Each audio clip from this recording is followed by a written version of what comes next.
नमस्कार एस्पिरंट्स. तर जसं की तुम्ही थंबनेल बघितलंच आहे, तर सॉरी फॉर डिले. मी हा व्हिडिओ टाकत आहे इंडियन जिओग्राफी वरचा जो PYQचा व्हिडिओ, जे आपली सिरीज बाकी आहे PYQची, ती मी आता हळूहळू कंप्लीट करणार आहे. मग जसं की आपण ह्या व्हिडिओमध्ये बघणार आहोत भारताचा भूगोल.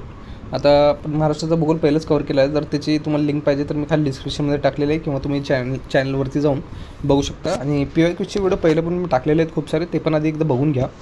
आता PYQचे इम्पॉर्टंट काय असतं ते तुम्हाला माहीतच आहे MPSCमध्ये, मग ते काही सांगायचं वेगळी गोष्ट नाही, मी जास्त काही बोलत नाही ते. आणि जर तुम्हाला वाटते चांगलं व्हिडिओज बनवत आहे तर तुम्ही चॅनलला सबस्क्राईब करू शकता आणि लाईक करू शकता व्हिडिओला. चला सुरू करूया. आता इथे आपण टॉपिक वाईज डिस्ट्रीब्युशन बघतो आहे. तर कुठल्या टॉपिकमधून किती क्वेश्चन आले, तर ऑलमोस्ट 12 क्वेश्चन येतात. प्राकृतिक भूगोल आत्तापर्यंत 12 क्वेश्चन आले. तसंच म्हणजे इम्पॉर्टंट टॉपिक आपण बघतो आहे, ज्याचे जास्त क्वेश्चन तो इम्पॉर्टंट टॉपिक होईल आपल्यासाठी. आता 13 क्वेश्चन आलेत कृषीवरून, म्हणजे ॲग्रिकल्चर आपल्यासाठी इम्पॉर्टंट, ते केलंच पाहिजे असं आहे. मग आता आपण ह्या मागच्या वर्षी कुठले क्वेश्चन आले, प्राकृतिक भूगोल, हवामान, तसेच कृषी आणि नंतर मानवी भूगोल. तर हा इम्पॉर्टंट व्हिडिओ राहणार आहे MPSC राज्यसेवेसाठी, तसेच कंबाईनसाठी. आणि PSI STI ASO त्यांच्यासाठी म्हणजे ते येतात असतात. तसेच तलाठी भरती किंवा आता जी पण पोलीस भरती होईल त्यासाठी पण थोडंसं इम्पॉर्टंट राहणार आहे. जनरल नॉलेज टाईप पण असू शकतात काही क्वेश्चन. आणि मी याच्यात सगळे क्वेश्चन कवर करण्याचा ट्राय करणार आहे. पूर्वतांत्रिक पूर्ण सगळे जे पण संयुक्त, कंबाईन, PSI STI जे पण आहेत ते सगळे कवर करणार आहे मी. तर आपण इथे बघूया पहिलं चॅप्टर, भारताच्या शेजारी राष्ट्राची संख्या किती आहे. तर इथे डायरेक्ट फॅक्च्युअल क्वेश्चन आहे हा, ते तुम्ही बघू शकता. 7 आहे. तर आता भारताच्या रिलेटेड 7 ही संख्या थोडीशी इम्पॉर्टंट आहे, ती थोडी लक्षात ठेवा. 7 संख्येचा खूप इम्पॉर्टन्स आहे भारतामध्ये, तर ते लक्षात ठेवा. 7 संख्या खूप ठिकाणी आलेली आहे, तर ते काय काय आहे ते मी पुढे सांगेन.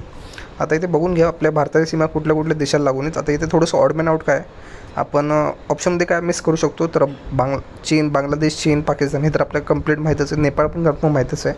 पण आपल्या इथे लक्षात ठेवायला म्यानमार आहे, भूटान आहे आणि तसंच अफगाणिस्तानला आपण खूप वेळा विसरतो. पण ते लद्दाख राज्यामध्ये ते जेव्हा बॉर्डर टच होते, तर अफगाणिस्तानला पण लक्षात ठेवायचं. अफगाणिस्तान पण आपला एक शेजारी राष्ट्र आहे. तसेच भारताच्या समुद्राला लागतचा देश कुठले आहेत, तर श्रीलंका आणि मालदीव पण लक्षात ठेवा. आता इम्पॉर्टंट होतं करंट अफेअर्समध्ये. जेव्हा पण PYQs किंवा काही बघताय, कुठले MCQ सॉल्व करताय, तेव्हा त्याचा करंट अफेअर रिलेटेड काही इम्पॉर्टन्स असेल किंवा आता काही इव्हेंट घडलेला असेल तर ते आपल्यासाठी खूप इम्पॉर्टंट बनतं. तर ते क्वेश्चन तुम्ही स्वतःहून करत जा. तर इथे आपण बघू शकता एक क्वेश्चन आहे, अंगारा भूमी आणि गोंडवाना भूमी यांच्या दरम्यान कुठला समुद्र होता. तर तुम्हाला माहीतच असेल ती स्टोरी किंवा हायपोथेसिस म्हणू शकतो आपण त्याला, की पहिलं गोंडवाना लँड होता आणि अंगारा लँड किंवा 33 आणि मध्ये जे होता ते 33C होता. मग गोंडवाना भूमीमध्ये युरेशिया आणि गोंडवाना भूमी, तर गोंडवाना भूमी युरेशियाकडे जाते आणि आपलं भारताचं जे गोंडवाना लँडमध्ये प्रदेश होता तिथून ते युरेशियाकडे जातं आणि युरेशियाला जाऊन टक्कर देतं. त्यामुळे आपले हिमालयन पर्वतरांग निर्माण झालेली आहे. ते फोल्डिंग माउंटेन दिले बघा. आणि जे मधला समुद्र होतं त्याचं नाव विचारले 33C होता. तर इथे तुम्ही बघू शकता 33Cबद्दल थोडीशी माहिती दिली आहे, तुम्ही वाचा. मी आता जी एक्सप्लेन केलेली आहे तीच आहे. तर भारताच्या खालील पर्वतश्रेणीचा दक्षिणेकडून उत्तरेकडे असा अचूक क्रम निवडा. तर आता आपल्याला लक्षात ठेवायचं आहे, इथे खूप इम्पॉर्टंट असा क्रम आहे. तर आपण बघा, लद्दाख रेंज, काराकोरम सर्वात आधी आहे, नंतर लद्दाख आहे, नंतर झास्कर आहे, नंतर पीर पंजाल, नंतर धौलाधार आहे. तर इथे मी थोडंसं ट्रिक बनवून लक्षात ठेवले, तुम्ही स्वतः ट्रिक बनवा आणि स्वतःच लक्षात ठेवा. मी बघतो बाकीच्यांनी बनवलेले ट्रिक्स जर तुम्ही वापरताल तर तेवढ्या लक्षात नाही राहत. आणि मला असं वाटतं ट्रिक्समुळे लक्षात ठेवणं थोडंसं चुकीचं आहे, कारण ट्रिक्सच एवढ्या कन्फ्युजिंग होतात. कारण MPSC UPSC सारख्या परीक्षेत किती ट्रिक्स बनवणार तुम्ही आणि किती लक्षात ठेवणार, ते आहे. ट्रिक्सच बनवत गेला तर एक वेगळं पुस्तक बनेल ट्रिक्ससाठी. मग त्यापेक्षा थोडंसं रिवाईज जास्त वेळा केलं तर तुमचं होऊन जाईल. आता काराकोरम, लद्दाख ह्या 2 लक्षात ठेवा, नंतर झास्कर, नंतर ग्रेटर हिमालया, नंतर मग लक्षात ठेवा पीर पंजाल, धौलाधार आणि शिवालिक, PDS असं लक्षात. पब्लिक डिस्ट्रीब्युशन सिस्टीम होतं ना, तसंच PDS लक्षात ठेवा. आणि नंतर इथं रिवर आहे, इंडस रिवर आहे, सिंधू नदी आहे. मग त्याच्या बघा तुम्ही चिनाब आहे, झेलम आहे, रावी आहे. मग आता जे आपला इंडस रिव्हरचा ॲक्ट झाला होता 1960मध्ये, तर ते काय होतं तुम्ही कमेंट करून सांगा. असं तुम्ही टॉपिक कनेक्ट करत गेलात तर तुम्हाला लक्षात राहणार नाही. तसंच आता इथून बघतोय माउंटन, नंतर इकडे पण आपण बघतोय जी ब्रह्मपुत्रा रिव्हर आहे, नंतर काठमांडू, नेपाळच्या दार्जिलिंग, या सगळ्या गोष्टी. आता इथं आपण हिमालयाबद्दल क्वेश्चन होतं, तर त्याच्याबद्दल थोडंसं बघूया. पश्चिम हिमालय सिंधू नदीच्या ते नेपाळपासून सीमाच्या लगत असलेली काली नदीपर्यंतचा विस्तार होतो. तसेच काली नदी ते तिस्ता नदीपर्यंतचा याचा विस्तार आहे. तसेच सिक्कीम हिमालय, दार्जिलिंग हिमालय, तसेच पूर्व हिमालयामध्ये तिस्ता ते ब्रह्मपुत्रा असे नदीचं.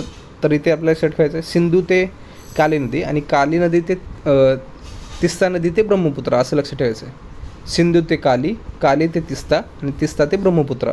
हे असं सिक्वेन्स लक्षात ठेवा, जेव्हा डिव्हिजन विचारलं जाईल तेव्हा कामाला येईल. आता आपण पुढे बघूया. हेच थोडं फॅक्च्युअल डिटेल दिले, बघू शकता तुम्ही. इथे मी थोडंसं हे बनवलेलं आहे डायग्राम. अशा डायग्राम तुम्ही स्वतः बनवू शकता तुमच्या नोट्समध्ये, तुम्हाला कामाला येईल. आता पामीर नोट कुठे आहे ते तुम्ही कमेंट करून सांगा.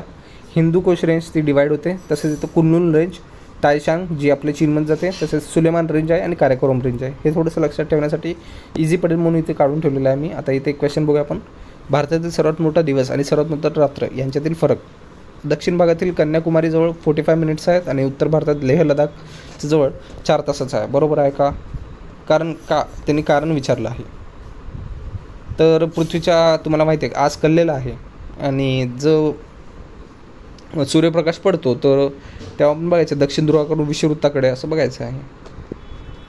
नंतर भारतीय, मी तुम्हाला एवढं असं डिटेलमध्ये का जात नाही, कारण तिथे लिहिलेलं आहे ते तुम्ही डायरेक्ट वाचू शकता. फॅक्च्युअल डिटेल आहे, समजण्यासारखं असं त्यात नाही आहे, म्हणून मी समजत नाही आहे.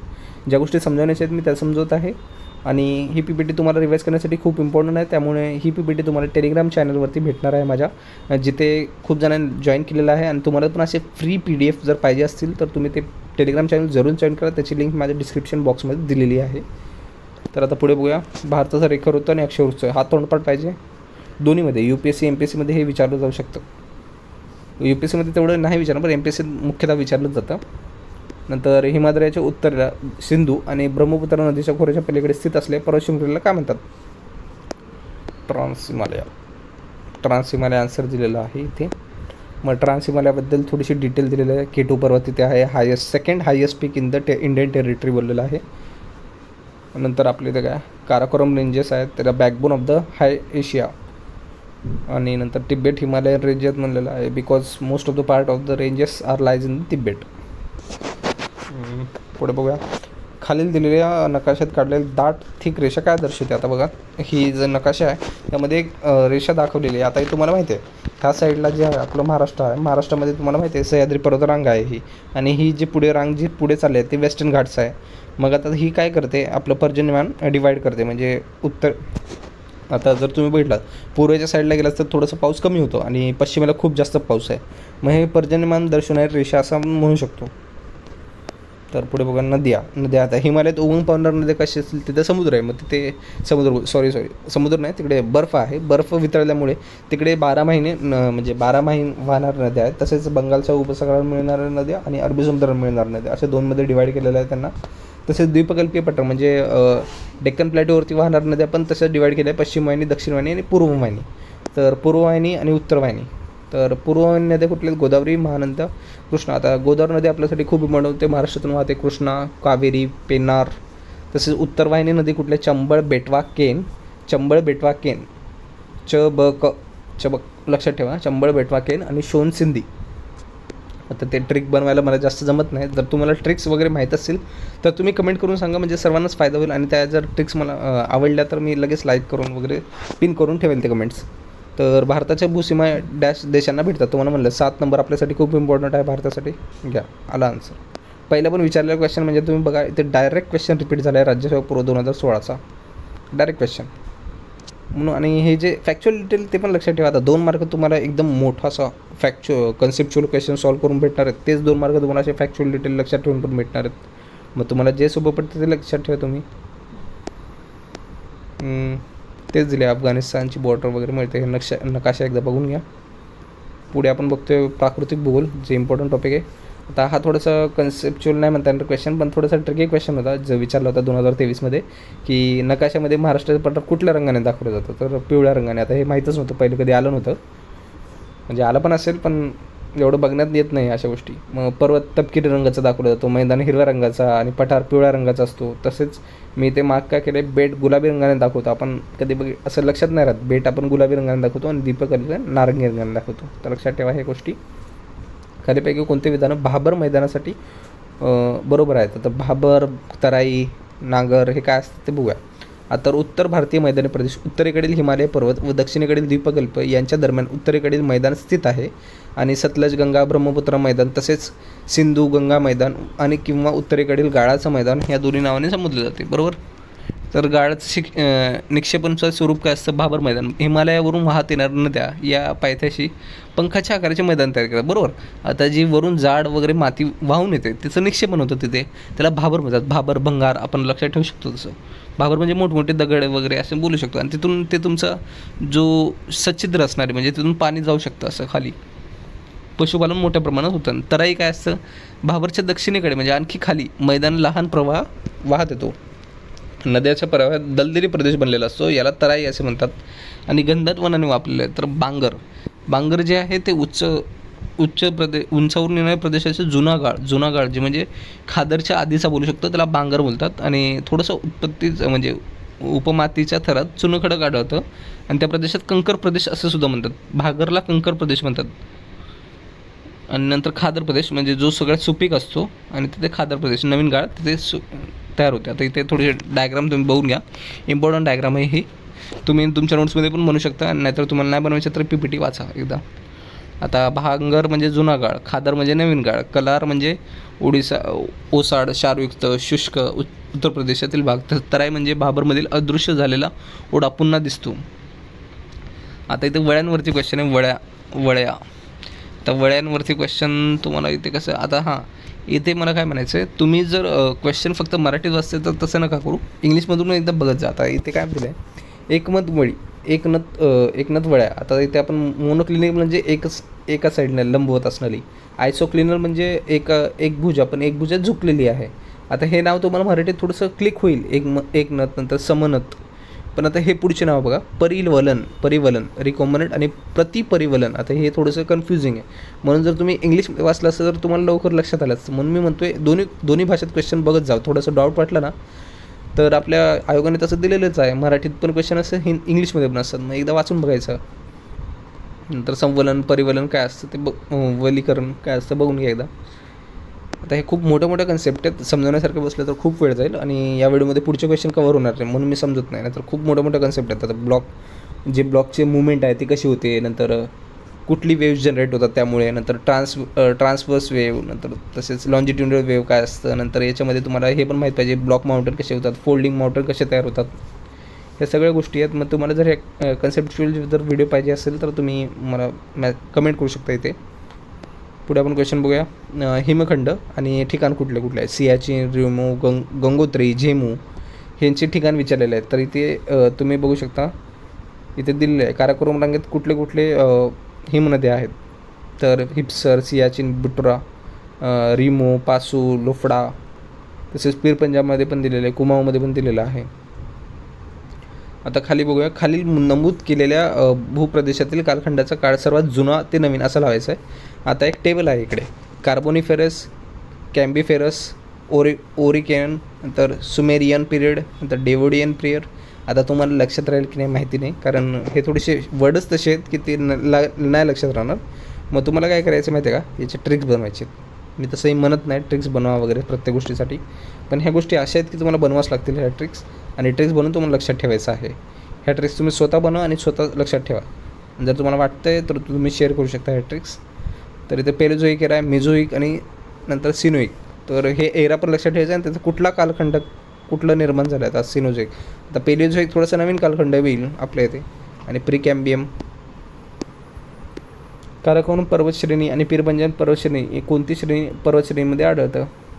तर इथे हे बघा, इथे हे पर्वतश्रेणी दिलेली आहे, कैलास, काराकोरम, लद्दाख, झास्कर, पीरपंजाल, धौलाधार आणि शिवालिक. तर उत्तरेकडून दक्षिणेकडे क्रम आहे हा. तर इथे काय विचारले, काराकोरम आणि पीरपंजाल. तर इथे बघा, काराकोरम आणि पीरपंजाल याच्यामध्ये दोन हे आहेत श्रेणी आहेत, तसे लड्डाख आहे आणि झास्कर आहे. तर ह्याच्यातलं बघायचं, झास्कर दिलेलं आहे, क्लिक करून या, झालं. हा सिक्वेन्स जर माहीत असेल तर असं चुकणार आहे, म्हणून मी म्हटलं ट्रिक बनवून लक्षात घे, तुम्हाला जर लक्षात राहते तर. आता इथे काय विचारलं, नदी आणि त्यांची माहिती विचारली आहे. आता काय नदी खूप इम्पॉर्टंट आहे, सिंधू आहे, तापी आहे, नर्मदा आहे, कृष्णा आहे, कावेरी आहे, गोदावरी आहे. तसेच आपल्या खालच्या दक्षिण भागातील पण काही इम्पॉर्टंट नदी आहेत, ते पण एकदा बघून घ्या. आता सिंधू नदी टेबल दिलेलं आहे, कंप्लीट टेबल तोंडपाठ असेल तर मग आता वेगळं, ह्याच्यातलं कंप्लीट टेबल तोंडपाठ होणार नाही, आय ॲग्री. बट आता ह्यांच्या उपनद्या एकदा बघून घ्या, म्हणजे ॲटलिस्ट तुम्ही ऑडमॅन आउट फाइंड करू शकता, म्हणजे पर्यायातून तुम्ही बाहेर काढू शकता आन्सर.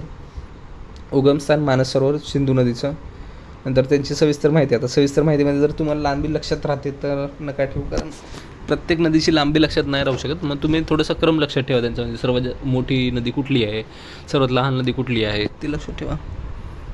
नंतर तापी नदी, पूर्णा, गिरणा, अनेर या उपनद्या आहेत. तसेच बैतूल जिल्ह्यात सातपुडा पर्वतरांगेत त्यांचा उगमस्थान आहे. नर्मदा नदी मध्य प्रदेशातील अमरकंटक टेकड्यांमध्ये होतो. नंतर कावेरी नदी पश्चिम घाट ब्रह्मगिरी पर्वतरांगेतून होतो. गंगा, यमुना, घग्गर, सोन, गोमती, रामगंगा उत्तराखंडमध्ये, काही गंगोत्री हिमालय नद्यांपासून उगम होतो. अलकनंदा, भागीरथी या 2 नद्यांचा एकत्रित प्रवाहांना गंगा नदी असे, देवप्रयाग असे म्हणतात.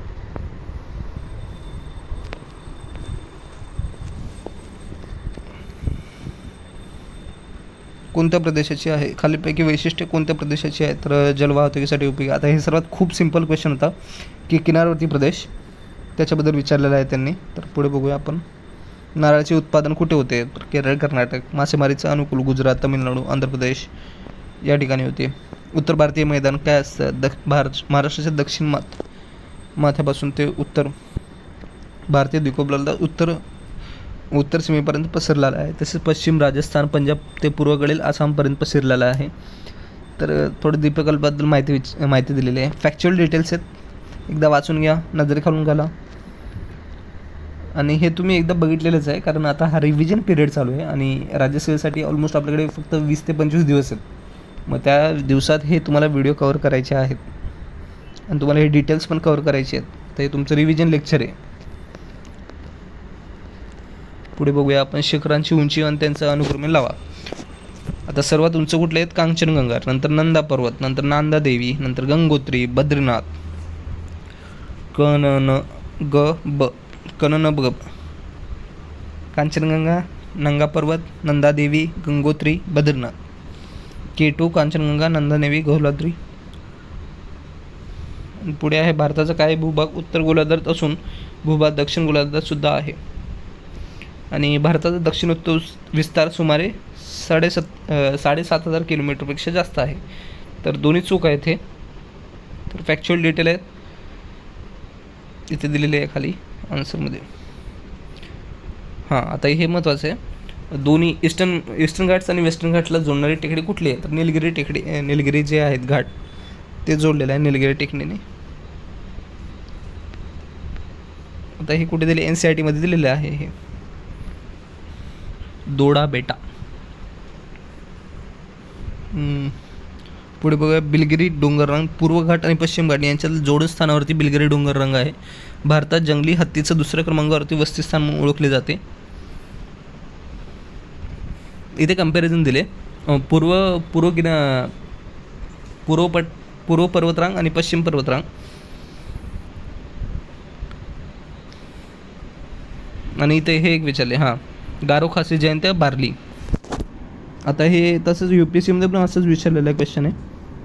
आता 1, 2, 3, 4 मार्क केलेलं आहे.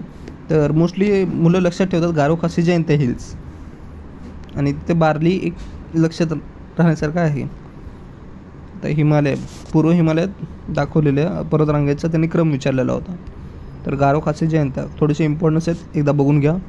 गारो टेकड्यांचं काय दिलेलं आहे इथे, नोकारेक हे सर्वात उच्च पर्वत आहे. पश्चिममध्ये गारोमध्ये असलेले नोकारेक शिखर हे बायोस्फिअर रिझर्व आहे, युनेस्को अंतर्गत आहे, हे महत्त्वाचं आहे. मेघालयामध्ये सर्वात जास्त जैवविविधतेचं स्थान आहे. गारो टेकड्या, राजमहाल टेकड्या आणि मालडा गॅप हे विलगीकरण केले जाते. नंतर गंगा, ब्रह्मपुत्रा यांच्या नदीचा मालडा गॅपमधून वाहतात. तर मालडा गॅपमधून गंगा आणि ब्रह्मपुत्रा या नदी वाहतात. लक्षात ठेवा, मालडा गॅप महत्त्वाचा आहे. गारो टेकड्या आणि राजमहाल टेकड्या यांच्यात मालडा गॅप आहे. नंतर खासीमध्ये राजधानी काय, शिलाँग आहे खासी. मेघालयामध्ये मध्य भागात स्थित आहे. तसेच चेरापुंजीमध्ये काय होतं, सर्वात जास्त पाऊस होतो. लक्षात ठेवा. मोसिनराम हे ठिकाण आहे. तसेच मेघालयातील 4 टेकड्यांचे खासी ही सर्वाधिक उंची आहे. तर उंचीनुसार जर बघितलं, खासी, जयंत्या, गारो असं आहे. आणि जर क्रमानुसार बघितलं, गारो, खासी, जयंत्या, जसं की आपण म्हणतो पश्चिमेकडून ते पूर्वेकडे जर बघितलं आपण, तर गारो, खासी, जयंत्या आणि बार्ली आहे. आणि उंचीनुसार खासी, जयंत्या, गारो आहे. आणि कपिली या नदीमुळे मिनीर, रेम्माल तसेच या टेकड्या विलग होतात. कपिली नदी डिवाईड करते त्यांना. काराकोरम रिंगीतील केटू हे सर्वात लक्षात ठेवा सेकंड हायेस्ट आहे. नथुला पास हे कुठे आहे? चीन आणि भारताच्या दरम्यान आहे नथुला पास. समुद्रसपाटीपासून 4,000 मीटर उंचावर आहे. 2006ला हा मार्ग खुला करण्यात आला आणि पश्चिम रेशमी मार्गाची शाखा आहे. तसेच पुढे बघूया हॉरिझॉन्टल आणि व्हर्टिकल मुवमेंट. हे तुम्हाला म्हणलं माउंटन्सचे जे मुवमेंट्स आहेत ते तुम्हाला जर पाहिजे असेल तर ते कमेंट करून सांगा. मी त्यासाठी एक स्पेशल व्हिडिओ बनेल आणि खूप चांगल्या पद्धतीने समजू शकतो ते. तर राखापोशी शिखरांची उंची कैलास पर्वताच्या शिखरापेक्षा जास्त आहे. शिमला हे थंड हवेचे ठिकाण आहे आणि लघु हिमालयामध्ये आहे. नंगादेवी शिखराची उंची फॅक्च्युअल. तसेच 1 2 3 4 हे तुम्हाला आत्ता सांगितलं. आता इथे दिलं आहे, हां हे पण थोडंसं वेगळं आहे. आता 1 2 3 4 इथं उलटं दिलेलं आहे. मग उलटं तुम्हाला रेंजेसची सिरीज लक्षात राहिली पाहिजे. तिथे आपण तिकडे काय बघितलं होतं? उत्तरेकडून दक्षिणेकडे काराकोरम, लद्दाख, झास्कर, पीरपंजाल, दौलाधर अशा सिरीज होत्या. आता तुम्हाला वरून खाली लावायचं आहे. तर आता खूप इम्पॉर्टंट टॉपिक आहे हवामान टॉपिक. इथे माहीतच आहे तुम्हाला किती इम्पॉर्टंट आहे. कोरियोलिस इफेक्ट काय असतो, नंतर त्याचे ट्रेड विंड्स काय असतात, नंतर त्याचे काय म्हणतात आपण जे जेट स्ट्रीम्स आहेत ते पण इम्पॉर्टंट आहेत त्यात. त्या इथे काय विचारले? मान्सूनची माघार हा हवामानाचा आविष्कार खालीपैकी कोणत्या वातावरणीय परिस्थितीचा परिणाम आहे? मान्सूनची माघार म्हणजे रिट्रेटिंग मान्सून त्याने विचारलं आहे. जी वायव्य भागातून येणारे वायव्य भागाकडून आग्नेय भागाकडे उच्च वायुदाबाचा पट्ट्याचा होणारा विस्तार असं दिलेलं आहे त्यांनी. तर मान्सूनची माघार हा ईशान्य मान्सून असं सुद्धा म्हणलेलं जातं. म्हणजे जेव्हा आपल्या विदर्भात वगैरे पाऊस पडतो म्हणजे परतीचा पाऊस, तर तेव्हा म्हणलेलं आहे. तर नैऋत्य मोसमी वारे हवेच्या दाबातील फरकामुळे दक्षिणेकडे सरकतात आणि भारताच्या वायव्य भागातून आग्नेय भागाकडे जास्त दाबाचा पट्टा कमी दाबाकडे वाहू लागतो. भारतात मान्सूनची माघार साधारणपणे सप्टेंबर महिन्यात सुरू होते. डिटेल दिलेलं आहे. आता हे बघा मान्सूनची महागार जी होते ती नैऋत्य भागाकडून खाली आपल्या अरबी समुद्राकडे येताना होते. तर त्याच्या साईडने ते आपल्या मान्सूनची माघार लक्षात ठेवायचं आहे. आणि आपलं जे महाराष्ट्र आहे तर त्यामध्ये जे आपले पश्चिम घाट्स आहे त्याच्या जर पूर्वेकडे गेलात तर तुम्ही ऑलमोस्ट मध्य महाराष्ट्रात पाऊस नाही पडत. आणि जे विदर्भ साईड आहे त्या साईडला सुद्धा पाऊस आहे, पश्चिम महाराष्ट्रातसुद्धा पाऊस आहे. फक्त आपल्या मध्य महाराष्ट्रात पाऊस नाही आहे. ते का नाही आहे तुम्हाला माहिती आहे. आणि जो विदर्भात वगैरे पाऊस पडतो तो परतीचा पाऊस जास्त करून तिकडे तो जास्त पडतो. भारताच्या दक्षिणेकडे राज्यामध्ये मान्सूनचा हंगाम डिसेंबर ते जानेवारीमध्ये टिकू शकतो आणि त्यामुळे आंध्र प्रदेश, तामिळनाडू या राज्यात परतीचा मान्सून जास्त पडतो. आता आपल्या इकडे तेवढा परतीचा पाऊस असं म्हणत नाही महाराष्ट्रामध्ये, इकडे पश्चिम साईडला किंवा मध्य महाराष्ट्रात. गोदावरी कृष्णा यांच्या तुलनेने कावेरी नदीच्या पात्रात हिवाळ्यात पाण्याचे प्रमाण वाढते. कारण काय दिले इथे? पर्जन्यवृष्टी. ईशान्य मान्सून वाऱ्यामुळे कावेरी नदीच्या पात्रात पर्जन्यवृष्टी मोठ्या प्रमाणात होते. आता जे रेस्ट्रिक्ट मान्सून आहे त्याचं कावेरी नदीमध्ये ते जलसिंचन होतं. आणि आपली जी गोदावरी आणि कृष्णा नदी ती मध्य महाराष्ट्राच्या इथे जवळपास येते, पश्चिम घाट आणि मध्य महाराष्ट्र. पुढे बघूया आपण खाली विधाने पाहत. सागरी चक्रीवादळ हे करंटवरती होता क्वेश्चन, करंट अफेअरवरती. आता करंटवरती तुम्हाला इथे काय लक्षात ठेवू शकतो तुम्ही? वर्ल्ड मेट्रोलॉजिकल ऑर्गनायझेशन WMO किंवा economic and social commission for the Asian Pacific हे सदस्यत्व नावं देतात. लक्षात ठेवा, नावं कोण देतं त्यांना? जे त्यानंतर चक्रीवादळ येतात त्यांना नावं कोण देतं? तर WMO किंवा ESCAP हे नाव देतात. नाव देणारे सदस्य कुठले? भारत आहे, इराण आहे, बांगलादेश आहे. आता रिसेंटली जे आपण वादळ बघू शकतो तर मिचांग आलेला, बिपरजॉय आलेला, मोचा, तोते. आता भारतात मोसमी वारे वाहण्यासाठी कोणती स्थिती कारणीभूत आहे? तर भारतीय भूखंड विस्तार, तसेच तिन्ही बाजूला असलेला समुद्र आणि 30 ते 40 अंशात वाढणारे जेट स्ट्रीम्स. ती खूप इम्पॉर्टंट. आता जेट स्ट्रीमचं जे डायग्राम आहे ते तुम्हाला दाखवतो पुढे. हे कुठल्या साईडने तुम्हाला वारे जे वाहतात तर ते दिलेले आहेत. आणि इथे क्वेश्चन, हे इम्पॉर्टंट क्वेश्चन आहे. केनेली हवे साईड्स ही दलांबर इथे होते. तसेच हिवाळ्यांमध्ये द्वीपकल्पीय भागात इंडियन पेनिन्सुलारमध्ये उत्तर भारतामध्ये हवामानाचे तापमान खूपच कमी असते, बरोबर. आणि त्यामुळे हवेचा दाब प्रमाणात अधिक असतो. आणि हिवाळ्यामध्ये उत्तर भारताच्या तुलनेत द्वीपकल्पीय भारताचे तापमान खूप जास्त असते. त्यामुळे हवेचा दाब कमी असणार आहे. लायटर एअर असणार आहे तिथे आणि हवेचा दाब कमी आहे, लायटर एअर आहे. आणि वरच्या साईडला कसं आहे? जास्त आहे, हाय प्रेशराइज्ड एअर आहे. आणि ती हाय साईड टू लो साईडकडे येणार आहे, म्हणजे वरून ते खाली येणार आहे, उत्तरेकडून दक्षिणेकडे. दिवसाच्या सर्वाधिक सुमारे 2 ते 3 या वेळेत असतात. आता हे सोपंच क्वेश्चन आहे. तापमान या घटकावरती हवेचे बाष्प धारण करण्याची क्षमता अवलंबून असते. बरोबर आहे. आता आपण हा क्वेश्चन बघत आहोत.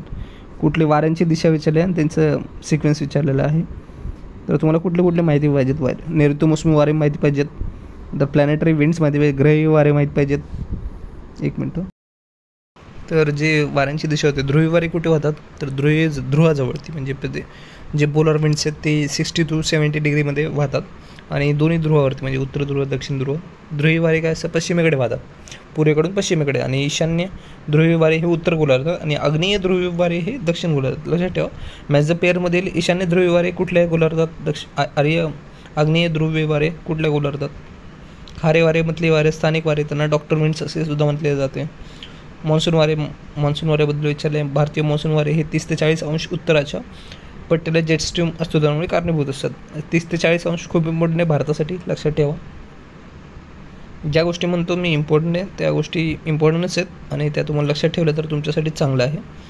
तर 6 प्रमुख विभागात आपलं जे हवामान ते वर्गीकरण केलं आहे. Tropical rain climate, dry climate, humid mesothermal climate आणि humid mesothermal microthermal, polar climate आणि अनडिफरन्शिएटेड हायलँड्ससुद्धा म्हटलेलं आहे यांनी. तर ही डायग्राम आहे, एकदा बघून घ्या. हे जे कोपनचं क्लासिफिकेशन आहे ते पण इम्पॉर्टंट आहे. आता उष्णकटिबंधीय पावसाळी हवामान, ज्याला AM ने डिनोट केलं जातं, आणि उष्णकटिबंधीय सवायन हवामान जे द्वीपकल्पीय पट्ट्यात बहुतेक भागात आढळतं त्याला AW ने रिप्रेझेंट केलं जातं. शुष्क हवामान जे 100 सेंटीमीटरपेक्षा जास्त आहे. आणि नंतर उष्णकटिबंधीय स्टेपिस हवामान ज्याला BS ने दर्शवतात. कटबंधीय स्टेपिस हवामान जे BSH नी डिनोट केलं जातं, BWH. आता हे सगळे एकदा लक्षात ठेवा कारण हे UPSCमध्ये विचारलेलं आहे, MPSCत विचारण्याचे चान्सेस आहेत, विचारू शकतं, म्हणून एकदा बघून घ्या. इथे मॅपवरती तुम्ही बघू शकता कुठल्या भागाला कुठल्या ह्याच्याने डिनोट केलेलं आहे यांनी. कोपनचं क्लासिफिकेशन तुम्हाला म्हणलं, कोपनचं classification tropical rainy climate AMW, उष्णकटिबंधीय सवाना हवामान AW, नंतर AS मान्सून प्रकार कोरडा शुष्क हवामान, अधिकतम बाष्पवहन संती dry climates with excessive evaporation, निमशुष्क स्टेपिस हवामान BSHW, तर BWHSW. हे लक्षात राहतं तर ठेवा कारण क्वेश्चन आला आहे. नदी प्रणाली, आता नदी प्रणाली तुम्हाला म्हटलं जसं की इम्पॉर्टंट नदी ते एकदा बघून घ्या. सिंधू नदी खूप इम्पॉर्टंट. झेलम ही सिंधू नदीची उपनदी असून ती वेलूर सरोवरातून वाहते. सतलज ही सिंधू नदीची दक्षिणेकडील उपनदी आहे. आता यासाठी तुम्हाला काय माहीत पाहिजे, सिंधू नदीच्या सगळ्या उपनद्यांचे उगमस्थान कुठून वाहते आणि नंतर त्यांची लांबी थोडीशी एकदा माहीत राहिली तर, आणि त्यांच्या आणखी उपनद्या कुठल्या आहेत ते पण माहीत पाहिजे. डाव्या बाजूने कुठल्या, उजव्या बाजूने कुठल्या आहेत. आता मानसरोवरातून बोखारचू या पर्वताच्या उत्तरेला बोखारचू या हिमालयापासून तिबेटमध्ये होते. तसेच लांबी किती आहे, 2800 किलोमीटर. आणि काही संदर्भ ग्रंथात लांबी थोडीशी वेगळी आहे. भारतात किती लांबी, 709 किलोमीटर आहे क्षेत्रफळ दिलेलं आहे. नंतर तिबेटच्या सिंधू नदीला सिंग खबाब म्हणजे लायन ऑफ माउथ असे म्हणतात. ओळख पण लक्षात ठेवा. नंतर गोविंदसागर तळ हे मॅनमेड आहे. तसेच लार्जेस्ट फ्रेश वॉटर लेक उलूर लेक आहे जी काश्मीरमध्ये आहे. हे डायग्राम तुम्हाला माहीतच असेल आता, आणि UPSC MPSC ॲस्पिरंट हे डायग्राम माहीत राहा म्हणजे वेगळीच गोष्ट आहे. मग नंतर डाव्या बाजूने वाहणारे जे उपनद्या आहेत ते कुठले आहेत, झेलम, चिनाब, रावी, बियास, सतलज आणि सुरू आणि द्रास हे पण लक्षात ठेवा. आणि नंतर जे उजव्या बाजूने मिळतात ते कुठले, शोनक, गिलगिट, काबूल, कुरमुर आणि नंतर गोमल. झेलम नदीबद्दल त्याचं उगमस्थान कुठलं आहे, वेरीनाग काश्मीरजवळ, शेषनागा तळे. उपनद्या कुठले, लिडार, पेरू, किशनगंगा.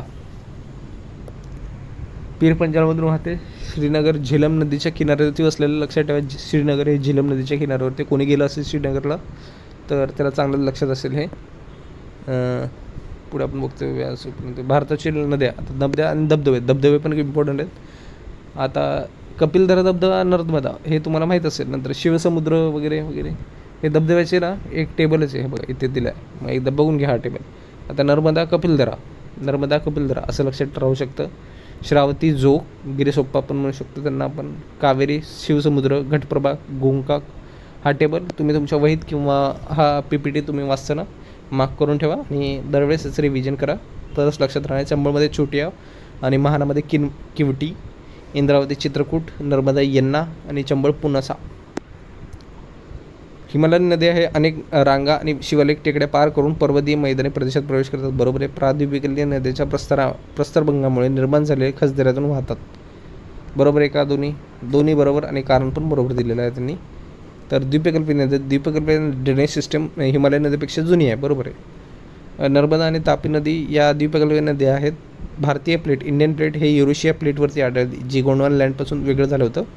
आणि हिमालयासोबत विंध्य, सातपुडा या पर्वतरांगेच्या देखील निर्मिती झाली होती आणि पर्वताच्या निर्मितीबरोबरच 2 खचदरी निर्माण झाल्या होत्या आणि त्यातून नर्मदा आणि तापी नदी वाहते. कृष्णा पेनगंगा, आता ह्याच्यातले काय विचारलं आहे तर शिखर आणि किंवा स्थान कुठल्या. पेनगंगेला काय बुधनारंग, कृष्णा नदी महाबळेश्वर महाराष्ट्र, तुंगभद्रा गोमंतक शिखर कर्नाटक, नंतर कावेरी ब्रह्मगिरी डोंगररांग, सिंधू मानस सरोवर उत्तरेला कुठून उगम पावतं ते दिलेलं आहे. तर एकदा बघून हा टेबल पण. या PPTमध्ये जेवढे पण टेबल आहेत ना ते सगळे इम्पॉर्टंट, कारण फॅक्च्युअल डिटेल आहे आणि ती टेबलामधून तुम्हाला चांगलं लक्षात राहील. एकदा टेबल हे बघूनच जायचे ते एक्झामच्या आधी. नंतर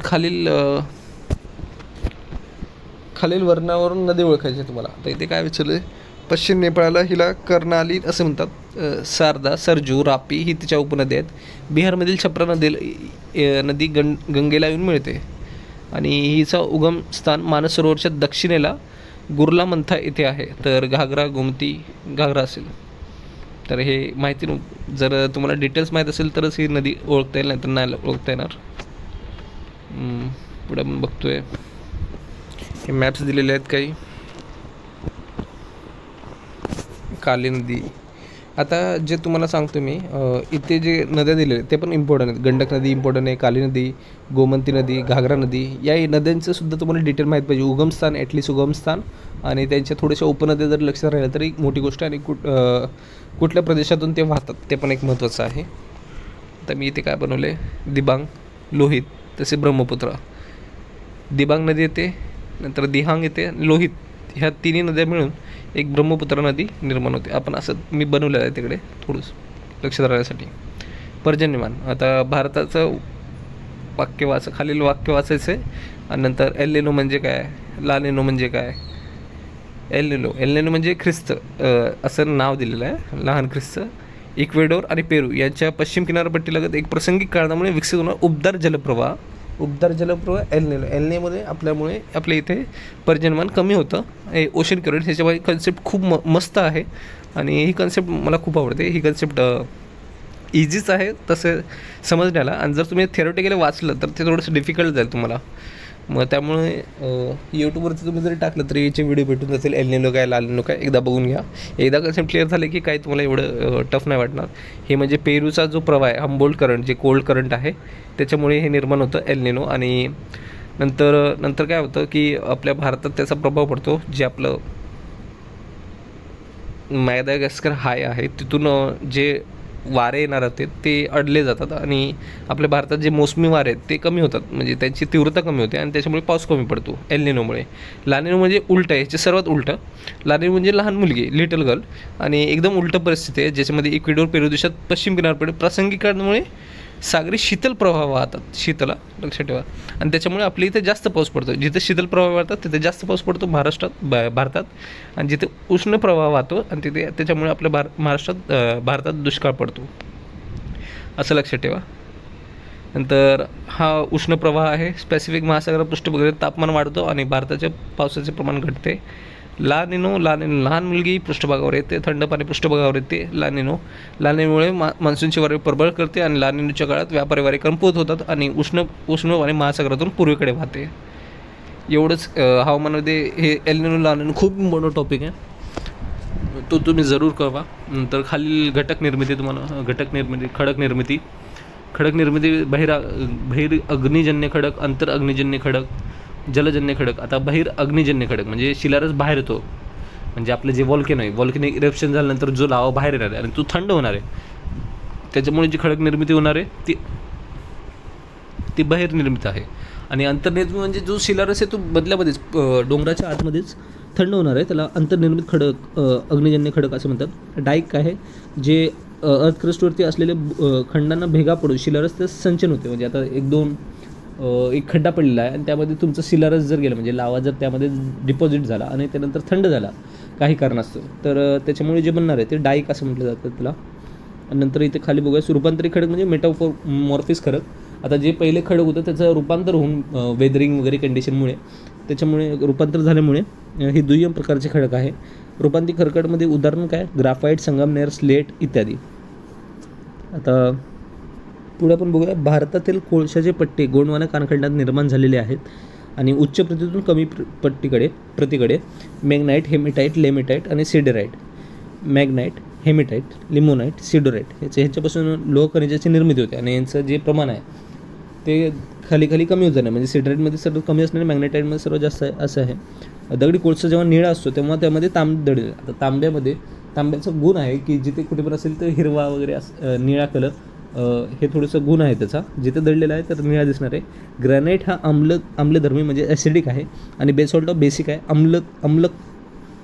अल्कधर्मीय खडक आहे. नंतर ईस्ट कोस्टलाईन. आता इथे मी थोडंसं एक ट्रिक लिहिलं, माझा क्वेश्चन चुकला असेल कुठेतरी म्हणून मी इथे लिहून ठेवलं आहे. जे आपलं काय म्हणतात पूर्वीय किनारपट्टी आहे ती कुठल्या राज्याला सर्वात जास्त आहे? तर मला तेव्हा वाटलं होतं की ओडिशाला सर्वात जास्त असेल, पण तसं नाही आहे. आंध्र प्रदेशला सर्वात जास्त, नंतर तामिळनाडू, नंतर ओडिशा, नंतर वेस्ट बेंगाल, नंतर पुड्डेचेरी असा आहे तो क्रम. मग ते क्रम लक्षात राहण्यासाठी मी कुठेतरी असंच लिहिलं असेल ते. नंतर बेट. आता भारतातील बेटे यावरती क्वेश्चन 2017मध्ये विचारला लास्ट, तरी पण एकदा बघून घ्या. हे बेटे कुठले बेटे आहेत? सालसेट किंवा बसींवरती हे वितर्कनीय बेटे असून, तर वितर्कनीय काय असतं याचं तुम्ही मिनिंग मला कमेंट करून सांगा. सालसेट या बेटावरती मुंबई शहर हे वसलेलं आहे आणि बेसिन बेटावरती मुंबई उपनगर वसलेलं आहे आणि मुंबई जे वसलेलं आहे त्याला बेसिन म्हणतात. आणि सालसेट म्हणजे 60 बेटांचा समूह. पुढील प्रमाणे सालसेट, बसीन, एलिफंटा, कुलाबा, माहीम, परेल, कास. आता इथे तुम्हाला माहिती आहे मुंबईचे स्टेशन आहेत हे एलिफंटा, कुलाबा, माहीम, परेल. हे ते 7 बेटांपासून जनलेली मुंबई आहे जिथे मी राहतो मुंबईमध्ये. तसेच श्रीहरिकोटा बेट, हे बेट पुलिकत सरोवरामुळे व वाळूच्या दांडकामुळे निर्माण झालेले आहे आणि यावरती इस्रोचा अधिकार आहे. श्रीहरिकोटा बेट जिथून तुम्ही बघितलं असेल, जिथून किती सारे रॉकेट वगैरे सोडले जातात. आता इस्रोचे चेअरमॅन कोण आहेत ते तुम्ही कमेंट करून सांगा, येऊ शकतं. वेलिंगटन बेट हे केरळ किनारपट्टीवरतील बेट आहे, ज्याला कायल सरोवराच्या शृंखलेमुळे निर्माण झालेले आहे. वेलिंकर या बेटावर कोचीन हे बंदर आहे आणि अरबी समुद्राची राणी म्हणून ओळखलं जातं. वेलिंकर बंदरावरती भारताचे नौदलाचे स्थान आहे. विलर बेट हे DRDOच्या आधिपत्यातील हे बेट असून मिसाईल टेस्टिंग सेंटर म्हणून ओळखले जाते आणि या बेटाचे नवीन नामकरण अब्दुल कलाम बेट म्हणून झालेलं आहे. तर हे इम्पॉर्टंट आहे. अब्दुल कलाम बेट कुठलं आहे? तर त्याचं नाव आहे वेलर बेट, जे ओरिसा राज्यात स्थित आहे. ओरिसा राज्य ना, तर आपण तमिळनाडू खालच्या साईडचं दक्षिण साईडचे राज्य आपण मार्क करून जर आपल्याला माहीत नसेल तर. लक्षद्वीप बेट. आता इथं तुम्हाला काय माहीत पाहिजे? कोरल रीफपासून बनलेलं आहे. तसेच याची उंची 5 मीटर एवढीच आहे. 36 बेट आहेत आणि त्याच्यामध्ये 11 बेटावरतीच वस्ती आहे. आणि लक्षद्वीप, आत्ताच मोदीजी लक्षद्वीपला गेले होते आणि ते इम्पॉर्टंट बनतं आपल्यासाठी आणि त्यामुळे क्वेश्चन येण्याचे चान्सेस जास्त आहेत. लक्षद्वीप हे मिनिकॉय हे सर्वात मोठे द्वीप आहे आणि करवती हे प्रशासकीय राजधानी आहे. तसेच आता इथे पण चॅनल बघतोय, कुठल्या चॅनलनी ते सेपरेट झाले आहेत. कोको आयलँड आणि जे म्यानमारचं आहे आणि उत्तर अंदमान हे विलग करण्यासाठी कोको चॅनल आहे. तसेच लहान अंदमान आणि मोठं अंदमानपासून विलग करतं ते डंकन पास आहे. कोको म्हणजे म्यानमार आणि उत्तर अंदमानला विलग करून करतं कोको चॅनल, आणि डंकन पास काय करतं? लहान अंदमान आणि मोठं अंदमानला विलग करतं. तसेच अंदमानला निकोबारपासून विलग करणारे 10 डिग्री चॅनल आहे. हे इम्पॉर्टंट आहे बरं का, कारण हे डिग्रीज वगैरे, कारण ह्याच्यावरती पण UPSCमध्ये क्वेश्चन विचारलं आहे, तसेच MPSCमध्ये पण विचारलेलं आहे, म्हणून मी तुम्हाला सांगत आहे. मिनिकॉय लक्षद्वीपपासून विलग करणारा मिनिकॉय हे काय? राजधानी आहे कशाची? लक्षद्वीपची. बरोबर ना? हां, मिनिकॉय हे लक्षद्वीपची राजधानी आहे. मग तिला विलग करण्यासाठी 9 डिग्री चॅनल वापरतात. मिनिकॉयमला मालदीव जे आहे आपलं खाली, खूप जण फिरायला जातात हनीमूनला वगैरे, मग ते मालदीवला मिनिकॉयलापासून वेगळं करण्यासाठी 8 डिग्री चॅनल आहे. आणि निकोबार आणि लिटल निकोबार, कार निकोबार आणि लिटल निकोबार सोमारी बेट चॅनल आहे. लिटल निकोबार आणि great Nicobar Saint George channel आहे. आता एवढे नाही लक्षात राहणार. पण याच्यातले इम्पॉर्टंट कुठले आहेत? मिनिकॉयला मालदीवपासून 8 डिग्री, मिनिकॉयला लक्षद्वीपपासून 9 डिग्री आणि 10 डिग्री कोणाला अंदमान आणि निकोबारपासून वेगळे करणारे चॅनल हे लक्षात ठेवा. आता अंदमान निकोबार बेटसमुद्र प्रशासकीय राजधानी पोर्ट ब्लेअर तुम्हाला माहिती आहे, तिथे एक जेल आहे, सेल्युलर जेल. इम्पॉर्टंट काळ्या पाण्याची शिक्षा आठवलं का, ते महत्त्वाचं आहे. अंदमान बेटसमुद्रातील सर्वात मोठा बेट कुठला आहे? मध्य अंदमान आहे. निकोबार बेटसमुद्रातील सर्वात मोठा बेट कुठला आहे? ग्रेट निकोबार आहे. भारतातील सर्वात मोठं बेट मध्य अंदमान. आणि सॅडल पीक असं म्हणलेलं आहे, उच्च शिखर. तसेच 2 तिथे आपल्याला हे पण भेटतात, ज्वालामुखी, जसे नारकोडम जे सुप्त ज्वालामुखी आहे, आणि बॅरन जे जागृत आहे. हे डायग्राम दिलेले आहे, नारक्ष झालेलं आहे. ठीक आहे. आता धरणे कुठले कुठले आहेत? भारत खालीपैकी कुठली विधाने बरोबर नाही आहेत? धरणांवरती विचारलेलं आहे. सर्वात उच्च धरण आहे कुठलं? तर ते आता इथे टेहरी धरण सर्वात उच्च आहे का? उत्तराखंड टेहरी धरण भिलाई गंगा नदीवरती आहे. आता हे आपल्याला इम्पॉर्टंट म्हणतं. तर हे काहीतरी तिथे त्यावेळेस काहीतरी करंटमध्ये इव्हेंट झाला असेल, त्याच्यामुळे ते क्वेश्चन टाकलेलं आहे तिथे. भाकरा नांगल दरवेळेस इम्पॉर्टंट आहे. सतलज नदीवरती बांधलेलं आहे. हिमाचल प्रदेशात भाकरा या ठिकाणी आहे भाकरा धरणाची. तर पंजाबमध्ये नांगल या धरणाची उभारणी केलेली आहे सतलज नदीवरती. महत्त्वाचं आहे. भाकरा नांगल हे सर्वात मोठं धरण आहे, जे 226 मीटरचं आहे भाकरा नांगल धरण. तसेच या धरणाचे सर्वप्रथम D2 म्हणजे जड पाणी असतं, जे न्यूक्लिअर रिॲक्टरमध्ये वापरतं मोटर टर्न म्हणून. अणुभट्टीमध्ये D2 हे जड पाणी शीतक म्हणून वापरलं जातं, म्हणजे तेच मॉडरेटर म्हणून. आणि नंतर पुढे आपण बोलतो आहे हिराकुंड धरण आहे, ते महानदीवरती आहे आणि उंची 61 मीटर.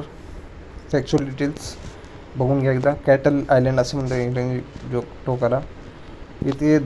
इथे धरण दिलेत आणि ते कुठलं नदी? चंबळ नदीवरती जे कोसी प्रयोजन कोसी नदीवरती, तवा प्रयोजन तवा, उकलाई तापी नदीवरती आहे. नंतर याच्यातलं कुठलं आहे?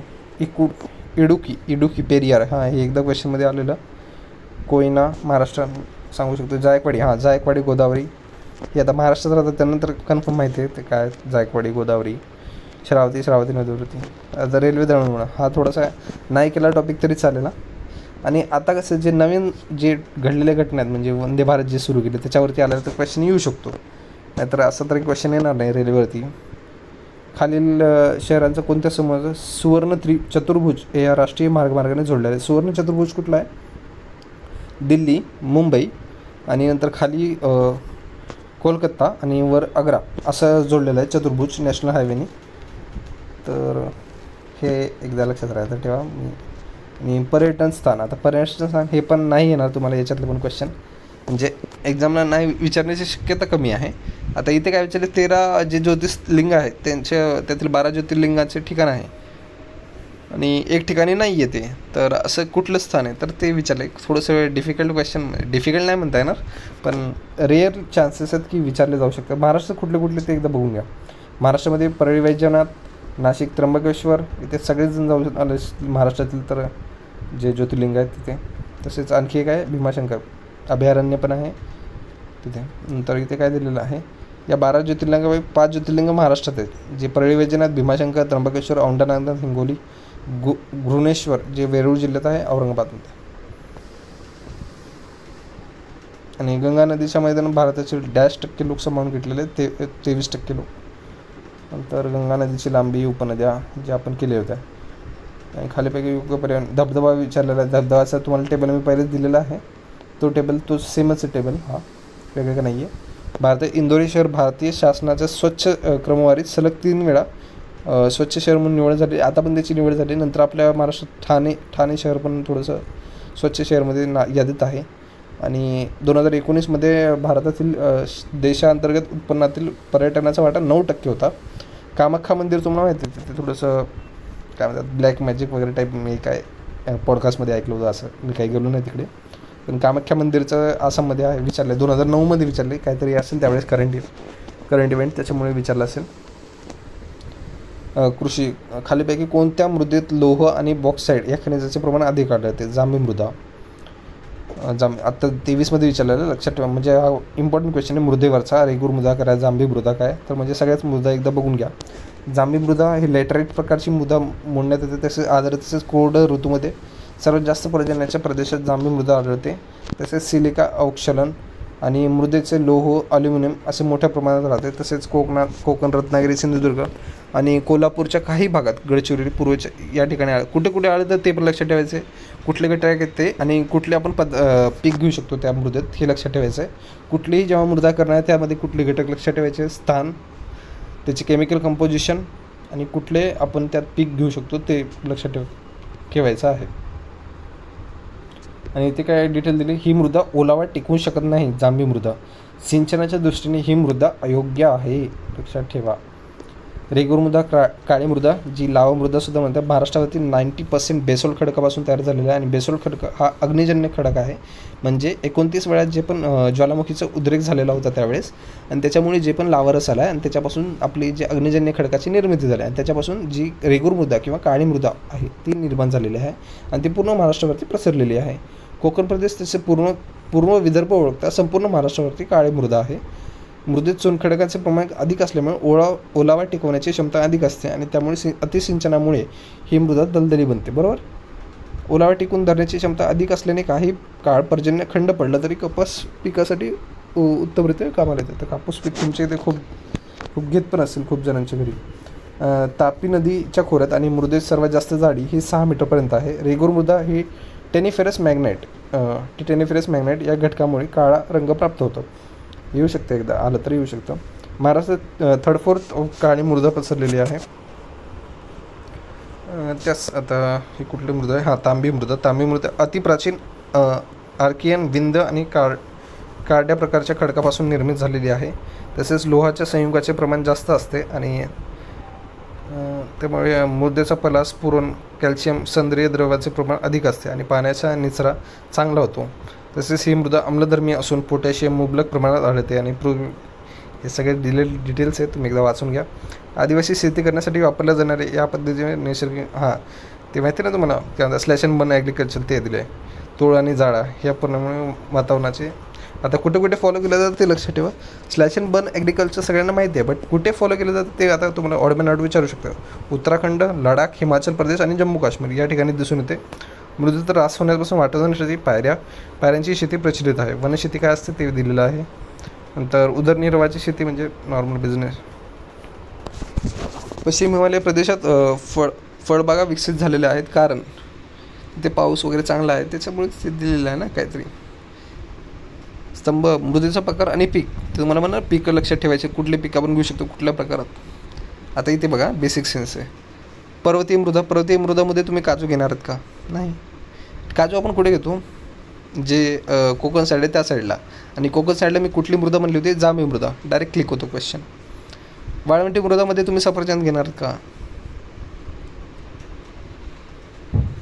ते दिलं हे बघा, ऑप्शन बघा आणि आन्सर बघा. जांभी मृदा काजू आहे. नंतर बीचं 4 आहे काळी मृदा कापूस. इथूनच क्वेश्चन क्लिक होतो आपल्याला. तेच परत दिलेलं आहे डिटेल्स मृदेबद्दल. आता आपण प्राण्यांच्या दुधापासून निर्माण कुठली जीवनसत्वे आहेत. आता हा क्वेश्चन इथे काय टाकला कळालं नाही मला. विटामिन डी तर तुम्हाला माहिती आहे, कॅल्शियम, विटामिन बी, बीचे तुम्ही प्रकार खाली कमेंट करून सांगा बीमध्ये कुठले असतात. विटामिन बी आहे, विटामिन B2 आहे, विटामिन B12 सुद्धा आहे. आता याचे किती डोसेज आहेत ते तुम्हाला करायची गरज नाही आहे. आणि कोणाला काय म्हणतात रायबोफ्लॅविन, बायोटीन वगैरे काय, थायमिन, हे सगळे नाही लक्षात ठेवलं तरी चालेल. पण कुठल्या व्हायटामिनच्या कमतरतेमुळे कुठला डिसीज होतो हे सायन्ससाठी इम्पॉर्टंट आहे, म्हणून एकदा करून घ्या ते. नंतर पुढे आपण बोलूया स्थलांतरित शेती आणि राज्य कुठलं आहे. झूम कल्टिवेशन कुठल्या राज्यात होतं हे महत्त्वाचं आहे. तर इथे अंश 3 दिलेला आहे. झूम कल्टिवेशन आसाममध्ये आहे. पोडू आहे जे आंध्र प्रदेशमध्ये आहे. पोनम काय आहे? पोनम केरळ आणि दहिया छत्तीसगड. तर इथे तुम्हाला हे नाही माहीत पाहिजे की झूम कल्टिवेशन असतं काय एक्झॅक्टली, पोडू काय असतं हे विचारलं नाही तुम्हाला आत्तापर्यंत तरी कधी. आणि ते नाही लक्षात ठेवलं तरी चांगलं आहे, कारण एवढं डिटेलमध्ये तर नाही विचारत ते. फक्त तुम्ही कुठल्या राज्यात ते आढळून येतं ते एकदा बघून घ्या आणि ऑड मॅन आउट करून तुम्ही एलिमिनेट करू शकता ऑप्शन. इथे पण दिलेत, एक्स्ट्रा पण दिलेत. नंतर लडाख ही मलेशियामध्ये केलं जातं. रे ही व्हिएतनाममध्ये, मिल्पा मध्य अमेरिकामध्ये. असे काही इम्पॉर्टंट आहेत ते एकदा मी टिक केलेले आहेत, ते पण एकदा बघून घ्या. आपल्या देशात बरेचसे क्षेत्र मृदाच्या धुपीमुळे प्रभावित झालेले आहे. मृदाची धूप खालीपैकी सर्वाधिक क्षेत्र असलेले राज्य कुठले? तर राजस्थान. जे सॉईल इरोजन तर तुम्हाला माहिती आहे वाळूच आहे तिकडे राजस्थानमध्ये, तर ते दिलेलं आहे. आणि नंतर स्प्लॅश इरोजन, रील इरोजन. आता हे इरोजन म्हणजे जे धूप आहे मृदेची ती कुठल्या कुठल्या प्रकारची होते ते टप्पे दिले आहेत. Gully erosion, sheet erosion, stream black erosion हे असं दिलेलं आहे. टी कप काऊ असे का म्हणतात. म्हशी 50% म्हशी भारतात आहेत, तर भारताचे दूध पण जवळपास 50% म्हशीपासून भेटते. एकही नाही, बरोबर आहे ना, एकही नाही आहेत. तर भारतात एकूण म्हशीच्या 50% भारतात आहेत, पण पशुधनात सुमारे 7वा क्रमांक आहे. आता तुम्हाला म्हणलं 7 नंबर आपल्या देशासाठी इम्पॉर्टंट आहे. पशुधनात महाराष्ट्र देशात 7वा क्रमांक आहे. नंतर इथे काय व्हायचं, भारत हे जगात प्रथम, एक मिनटं, पशुधनात भारत जगात प्रथम क्रमांकावरती आहे आणि भारतात गोवंशीय जनावर आणि म्हशीचं प्रमाण 100 3% आहे. कळलं. हे नाही फॅक्च्युअली. मासेमारी, आता मासेमारी कशावरती अवलंबून आहे ते दिलेलं आहे. नॉर्मलच आहे, लॉजिकल क्वेश्चन होता तो, त्यात काही असं एवढं नाही आहे. खालीपैकी विधाने पाहावे आणि कोणते योग्य नाही ते सांगावे. आता भारतात गाळाची मृदा सर्वाधिक पसरलेली आहे. एकूण गाळाची मृदा अत्यंत सुपीक असते. तिचे वयोमान गाळाची मृदा 2 वर्गवारीत मोडते, जुनी बांगर आणि नवी खादर. बरोबर आहे ना. खादर बांगर तुम्हाला आधी शिकवले मी. खादर मृदा ही अधिक सुपीक असते. बरोबर. गाळाची मृदा पुरेशा प्रमाणात पोटॅशियम, फॉस्फरस. आता तुम्हाला माहिती आहे खादर मृदा बरोबर आहे आणि सी आणि डी बरोबरच आहे कन्फर्म. तर यातलं सी आणि डी काढून टाका, मग एकही नाही, ईच उरतं. ई जर तुम्हाला माहिती असेल, गाळाची मृदेचे पुरेशा प्रमाणात पोटॅशियम, कॅल्शियम, फॉस्फरस.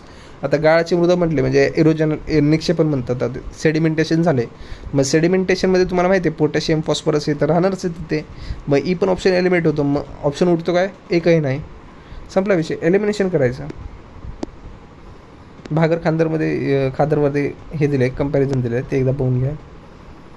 ते काय दिले, मूलभूत रचनाखंड, स्वतंत्र जाळ्याचे हे नाही माहिती काय. Okay, the vector and data model हे इथे मध्येच टाकले आहे question. It is based on earth surface. आता कोण कुठे राहतं ह्याच्यावरती दिलेलं आहे. म्हणजे जसं की आता नदी आहे तर त्याच्या बाजूला वस्ती कशी असेल, तर त्याच्याबद्दल क्वेश्चन आहे. नाही केला तरी चालेल, असं काय नाही. भारतातील मासेमारी व्यवसाय समुद्र किनाऱ्यापासून किती किलोमीटर अंतरापर्यंत मर्यादित आहे. तर इथे किती नॉटिकल माईल, 12 नॉटिकल माईल आणि 200 नॉटिकलपर्यंत आपली जी एक्सक्लुझिव्ह इकॉनॉमिक झोन म्हणजे तिथपर्यंत जाऊ शकतो आपण आणि तिथपर्यंत आपण तिथले नैसर्गिक साधन संपत्ती यूज करू शकतो. पण 200 नॉटिकल माईल्सच्या दूर जर गेलात तुम्ही तर इंटरनॅशनल जे कन्व्हेन्शन आहे त्याच्यानुसार ती इंटरनॅशनल जे वॉटर्स आहेत त्याच्यामध्ये जातं ते. आणि त्याच्यामध्ये जाणं कुठल्याही म्हणजे आपण विदाऊट पासपोर्ट्स किंवा विजाशिवाय जाऊ शकत नाही. म्हणजे त्याच्यात जाऊ शकतो पण कुठल्याही देशाच्या सीमेत जाऊ शकत नाही 200 नॉटिकल माईल्सच्या आत. आता नॉटिकल माईल्स काय असतं की म्हणजे समुद्रामध्ये अंतर मोजण्याचं एकक आहे ते. पुढे सागरी उत्पादन हे नका लक्षात ठेवू. प्रधानमंत्री मत्स्य संपदा योजना महत्त्वाचं आहे, आत्ताच जस्ट झालेलं आहे 2020मध्ये, मग त्यासाठी इथे दिलेलं आहे. नंतर भुईमुग आणि उडीद हे पीक मातीच्या धुपेचे विरोधक पीक आहे. मातीचे धूप रोखण्यासाठी भुईमुग आणि उडीद घेतलं जातं. भुईमुगीच्या शेंगा तुम्हाला माहितीच आहेत, प्रत्येकजण ते खाल्लेलं आहे आतापर्यंत. तमिळनाडू मैदानात हा मैदानी प्रदेशात दक्षिण भारताचं धान्य कोठार असे म्हटलं जातं. नंतर कृषी आवर्षण दुष्काळ ही महत्त्वाची कारणे काय काय आहेत. अपुरे पाऊस पण, आता हे लॉजिकल आहे, सांगायची गरज नाही. सस्टेनेबल शेतीमध्ये पुढील बाबींचा विचार होतो. मिश्र शेती, mix crop farming, crop rotation. खनिज संपत्ती, आता खनिज संपत्ती कुठल्या साईडला कुठलं खनिज जास्त आहे. भारतीय कोळसा 78% पूर्व रेखावृत्ताला आहे. तसेच नंतर भारतात एकूण कोळशाचे उत्पादन 50% कोळसा ओरिसा, छत्तीसगड आणि झारखंड. आता तुम्हाला माहिती आहे जे पहिले साखर कारखाने बोलते इंडस्ट्रीयल रिव्होल्युशन झालं होतं सेकंड 5 इयर प्लॅनमध्ये. तर त्याच्यामध्ये 2 ठिकाणी धनाबाद, राणीगंज आणि नंतर धनबाद जे जिल्हा आहे ते झारखंडमध्ये आहे. तसेच राणीगंज पश्चिम बंगाल आणि तालचेर ओडिशा असे दिले. धनबाद तर तुम्हाला माहिती आहे झारखंडचं, त्याच्यावरती पिक्चर पण आला होता कुठला तो आठवत नाही मला त्याचं नाव, पण त्याच्यावरती पिक्चर होता की कोळशाची खाण वगैरे त्याचं दाखवलं होतं. राणीगंज भारतातील पहिलं कोळसा खाण कुठली होती, राणीगंज जी पश्चिम बंगालमध्ये होती. आणि भारतात कोळसा हा गोंडवाना खडकातील थरात आढळतो. एकूण उत्पादनापैकी 95% उत्पादन आहे आणि भारतात एकूण साठ्यापैकी 95% साठा खाणीमध्ये 72% खाणी याच खडकांनी बनलेल्या आहेत. म्हणजे गोंडवाना खडक इम्पॉर्टंट आहे महाराष्ट्र. आणि महाराष्ट्राच्या वर्धा नदीपासून पश्चिमी बंगालपर्यंत दामोदर खोऱ्यापर्यंत आहे. गोंडवाना खडकाचा स्तराचा विस्तार हा महाराष्ट्रातील वर्ध्यापासून ते डायरेक्ट पश्चिम बंगालपर्यंत विस्तार आहे त्याचा. छोटा नागपूर प्लॅटो कव्हर होतो त्यात. गोंडवाना थरातील कोळसा हा मध्यम प्रतीचा आहे, बिटुमिनस आहे. आता बिटुमिनस अँथ्रासाइट, बिटुमिनस, लिग्नाइट, पीट आणि कॅनल हे लक्षात ठेवा तुम्ही. हे मॅच द पेअरसाठी येऊ शकतं. कार्बनचे प्रमाण आणि कुठलं कोळसं कुठे आहे. आणि कोळशाच्या साठ्यानुसार पहिले 3 राज्य कुठले आहेत? झारखंड, उडीसा आणि छत्तीसगड. 5 प्रकारचा असतो. नंतर सेडिमेंटरी रॉक्स, ॲरेशियन खडक हे सेडिमेंटरी रॉक्सचा प्रकार आहे. नंतर ॲरेशियन खडकात वाळूचे जास्त प्रमाण असते. Sedimentary Roxx, metamorphic rock, igneous rock या खडकात आढळतात. नंतर मसाल्याचे वाधान दळ्या कुटण्यासाठी वापरले जाणारे ग्रेनाइट वापरले जाते. लाल किल्ल्यात वापरण्यासाठी सेडिमेंटरी रॉकने बनलेलं आहे. ताजमहल हे मेटामॉर्फिक रॉक. मी तुम्हाला माहिती आहे खडक प्रणालीसाठी एक स्पेशल व्हिडिओ बनवला आहे, तो आता पण चॅनलवरती आहे, तो तुम्ही जाऊन बघू शकता. आणि या खडकांमध्ये 65% खडक हे सिलिकाचे प्रमाण जास्त असेल आणि त्याला ॲसिडिक म्हणलं जातं. सिलिकाचं प्रमाण जास्त असेल ना तर ते खडक ॲसिडिक होतं आणि त्याची विस्कोसिटी जास्त होते. विस्कोसिटी जास्त झाली म्हणजे ते स्थिर होतं, पाण्यासारखं असं इकडे तिकडे जाऊ शकत नाही, मधासारखं ते घट्ट राहणार आहे. आता 222 दशलक्षापूर्वी 122 दशलक्षापूर्वी लावारसाचा उद्रेक होऊन दख्खनच्या बंधाची निर्मिती झाली होती. कोणते अपारंपरिक ऊर्जेची साधने हे मध्येच टाकला question. Non renewable energy sources, renewable energy sources काय असतं ते तुम्हाला माहिती आहे, पहिले तुम्ही अभ्यास केलेलाच आहे 5वीपर्यंत, तर त्यात पण तुम्हाला हे असेलच. साधनसंपत्तीच्या संवर्धनाची संकल्पना खालीपैकी कोणत्या एककाचा समावेश होत नाही? नाही बोलूया, वापर न करणे. बरोबर ना, वापरच नाही करत. आता इथे काय दिले, जेवढ्या 87 खनिजाचं उत्पादन त्यामध्ये आहे त्यामध्ये डॅश आणि डॅश खनिजाचा समावेश आहे. तर हे क्वेश्चन डिफिकल्ट होतात पुढे येण्यासाठी. 4 इंधने आहेत आणि 3 औष्णिक आहेत. नैसर्गिक वायू, खनिज तेल, कोळसा, लिथियम आणि 3 औष्णिक कुठले? Uranium, thorium, plutonium. तर बार्क तुम्हाला माहिती आहे, बाबा ॲटॉमिक रिसर्च सेंटर जे मुंबई इथे आहे, ती पहिली अप्सरा नावाची अणुभट्टी सुरू केली होती. अणुशक्ती मंडळाची स्थापना कधी झाली होती? 48 स्थापना झाली होती. आणि पहिली कधी अणुभट्टी चालू झाली होती? 56 स्टार्ट झाली होती, म्हणजे ऑलमोस्ट 8 वर्षानंतर. आणि मुंबईमध्येच आहे तुर्बेला. अप्सरा, झर्लिनिया हे सगळे लक्षात ठेवा एकदा. इथे काय दिले? महाराष्ट्र लोकसभा. मी काय लक्षात ठेवले? स्ट्रिक लक्षात ठेवली होती. Magnetite, हिमोलाईट, limonite, सिडराईट. आता ब्लॅक 70 to 70%. आता खालून वर म्हणजे जास्तीत जास्त कुठे वाढत जातं ते दिलेलं आहे. Raniganj, West Bengal. Talcher, Odisha, largest power generation. खबरा, छत्तीसगड. जवार, राजस्थान. वने भारतात खारफुटीची वने 6700 चौरस किलोमीटरवर पसरलेले आहे. जी खारफुटीची वनाचे जंगलाचे प्रमाण 2016 क्वेश्चन आहे हा ॲग्रिकल्चरचा असल्यामुळे जास्त वने वगैरे त्याच्यावरती क्वेश्चन आहेत. तर पुढीलपैकी 2 विधानांचा विचार करा. उष्णकटिबंधीय सदाहरित वने एका विशिष्ट जातीच्या विखुरलेल्या झाडांची उदाहरण शिसव. आणि उष्णकटिबंधीय कदापर्णी वने ही भारतात झाडाची प्रजाती कमी परंतु एकमेकांना जवळजवळ असते, जसं की साग. आता उत्तर काय दिले? दोन्ही बरोबर आहेत. आता अक्षयवृत्तीय स्थानावरून 3 प्रकार पडतात. बरोबर, उष्णकटिबंधीय, सबट्रॉपिकल आणि नंतर तेगा किंवा बेरियल वन. तर उष्णकटिबंधीयबद्दल थोडी फॅक्च्युअल डिटेल आहे, एकदा बघून घ्या, वाचून घ्या. याच्याबद्दल समजवण्यासारखं काही नाही. आता हे कसे असतात तेच दिलेले आहे. वने कुठे असतात, किती मिलीमीटर पाऊसमध्ये आहे ते आहे, आणि सर्वाधिक कुठे भेटतात ते आहे. नंतर डेडिशियस प्लांट म्हणजे पान त्याचे गळून जातं असं म्हणलेलं आहे ते. वनसर्वेक्षणानुसार जास्तीत जास्त व कमी असे क्षेत्र मांडणी करा. आता हे पण तुम्हाला क्षेत्र माहीत पाहिजे, म्हणजे वनाच्छादित प्रदेश कुठला आहे. आता हां, हे महत्त्वाचं आहे की भारतीय वनसर्वेक्षण अहवाल 2021 स्टेट फॉरेस्ट सर्वे रिपोर्ट हे 2021 जाहीर करणारी संस्था forest survey of India FSI मार्फत जाहीर केलं जातं. दर 2 वर्षांनी. दरवर्षी तुम्हाला क्वेश्चनमध्ये टाकलं जाईल की दरवर्षी ही संस्था अहवाल काढते, तर तसं नाही, दर 2 वर्षांनी अहवाल काढते. पहिला अहवाल 1987 काढला होता आणि 1900 अहवालानुसार रिसोर्स स्टॅट हे उपग्रहाचा वापर केला होता. उपग्रहाचा वापर करून हे मोजले होते क्षेत्र त्यांनी. तर 21% टोटल फॉरेस्ट कवर आहे. टोटल ट्री कवर फक्त त्याच्यावरती आहे 3% ट्री कवर आहे, म्हणजे झाडांनी कवर केलेला एरिया 3% आहे. टोटल फॉरेस्ट कवर आहे 21%. Total forest and tree cover 24%. सर्वाधिक वनच्छादित क्षेत्र कुठले आहे? मध्य प्रदेश, अरुणाचल प्रदेश, छत्तीसगड. सर्वात कमी पंजाब, हरियाणा, गोवा. 3-4च लक्षात ठेवा, पहिले स्टार्टिंगचे आणि एंडचे 3-4. आणि नंतर सर्वाधिक वनांचे प्रमाण मिझोराम, अरुणाचल प्रदेश आणि मेघालय. इथे बघ लक्षात ठेवा. मध्य प्रदेश, अरुणाचल प्रदेश, छत्तीसगड, मिझोराम नाहीच आहे. आणि इथे सर्वात कमी कुठले? पंजाब, हरियाणा, गोवा. इथे कुठले? लद्दाख, पंजाब, लद्दाख, हरियाणा, पंजाब. आता लद्दाख नव्हतं तिथे. इथे काय? मानवी भूगोल खालीपैकी विधानाचा वापर करून कोणते विधान बरोबर आहे ते विचार करायचे. केंद्रीय वस्तीत बहुधा शेतीवाड्याने वसरलेली अशी हिमालय प्रदेशात केंद्रीय वस्ती आढळत नाही. तिथे काय दिले? फक्त 2 बरोबर. हिमालय प्रदेशात केंद्रीय वस्ती का आढळते? बरोबर. केंद्रीय वस्ती सपाट जमिनीवर आढळतात, घरे एकमेकांच्या जवळ बांधलेली असतात. 4 प्रकारचे ग्रामीण वस्ती आहेत: केंद्रित, अधकेंद्रित, वस्ती विखुरलेल्या. केंद्रितमध्ये कॉम्पॅक्ट सेटलमेंट जेव्हा जवळजवळ असते ती. आणि राजस्थान, उत्तर प्रदेश, नर्मदा या खोऱ्यांच्या मोठ्या प्रमाणात आढळून येते. हिमालयन प्रदेशात विखुरलेली वस्ती आहे. पाणी पुरवठा, जमीन, उंची, संरक्षण, बांधकाम साहित्य याच्यावरती डिपेंड आहे. तर पर्वतीय प्रदेशात आढळणारे हवाई वाहतूक तसेच उपयुक्त आहे. रस्ते आणि रेल्वे मार्ग तयार करण्यासाठी अतिशय कठीण आणि खर्चिक आहे. आता तुम्हीच सांगा, तुम्हाला फ्लाईटने जायला स्वस्त पडेल की ट्रेनने जाणं, है ना? तर त्याच्यावर हा क्वेश्चन सुटेल. आता इथे जोडे लावा दिले आहे. जमात आणि राज्य फॅक्च्युअल आहे. टेबल दिलेलं आहे, लक्षात राहिलं तर ठेवा. महाराष्ट्र कुठले जमात आहे? वारली आहे, भिल्ल आहे, गोंड आहे, कातकरी आहे, कोरेकू आहे, मांडिया गोंड आहे. तीज हा हिंदू सण उत्सव कुठल्या देवतेशी समर्पित आहे? तर पार्वती देवीशी समर्पित आहे. आता हे मध्येच टाकलं क्वेश्चन. असे क्वेश्चन थोडेसे म्हणजे मध्येच ॲस्पिरंटला सरप्राईज करतात.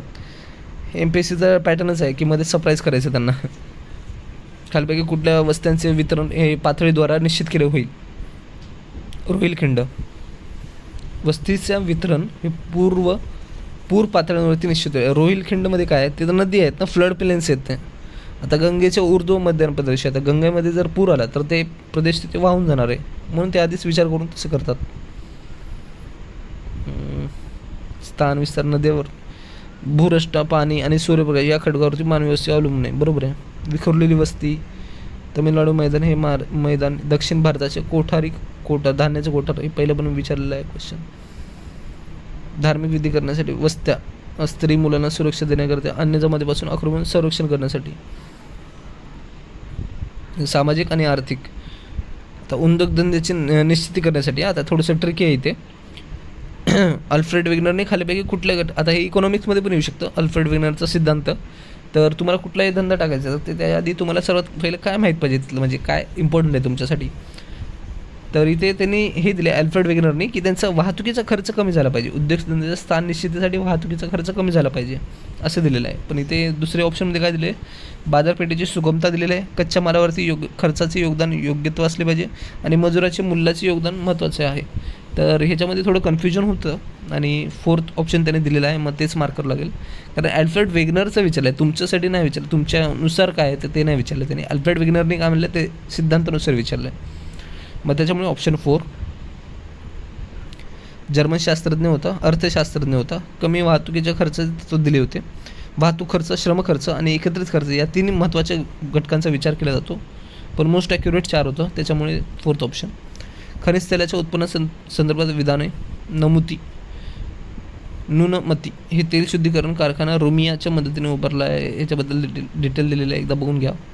ऋणुमती 4 तेल शुद्धीकरणाचे कारखाने आहेत. ऋणुमती, दिबोगोई, बोंबागाव, न्युमलेडी हे नावच कसे आहेत, आसाम राज्यातले. तेल शुद्धीकरण पहिला कुठला होता? दिबोगोई.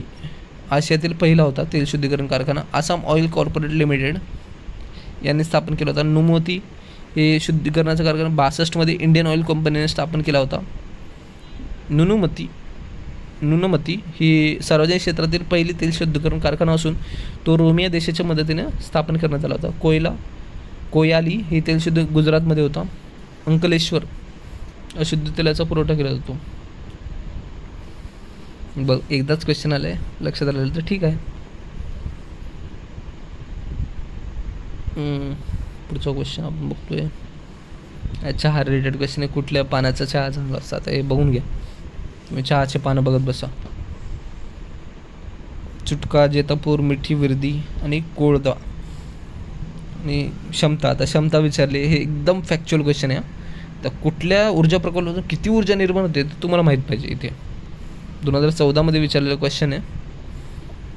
चांगलं एवढे डिटेल्स एमपीएससी विचार. आता हां, खाली टेबल्स दिले म्हणजे आपले क्वेश्चन ऑलमोस्ट संपलेले आहेत इथे. सगळे चॅप्टर झालेलं आहे. मानवी भूगोल लास्ट होता आपला चॅप्टर. आणि आता पुढे आपलं इम्पॉर्टंट टेबल दिलेले आहेत. मी ॲड केलेले टेबल्स वगैरे सगळे, मग ते तुम्ही बघून घ्या. आपली इथेच हा मी व्हिडिओ संपवत आहे. आणि ऑलमोस्ट आता वाजलेले हे बघा 12:15 वाजत आहे रात्रीचे. मी तेव्हा हा व्हिडिओ रेकॉर्ड करत आहे, कारण मला कसंही करून संडेला हा व्हिडिओ टाकायचाच आहे. त्यासाठी मी तुम्हाला पहिलं प्रॉमिस केलं होतं की संडेलाच व्हिडिओ येणार आहे. मग त्यामुळे लेट झाला आहे, पण ठीक आहे. आणि तुम्हाला जर PPT पाहिजे तर तुम्ही टेलिग्राम जॉईन करू शकता. व्हिडिओ आवडला तर लाईक करा, सबस्क्राईब करा. मेहनत चांगली वाटते तर कमेंट करा. धन्यवाद. जय हिंद.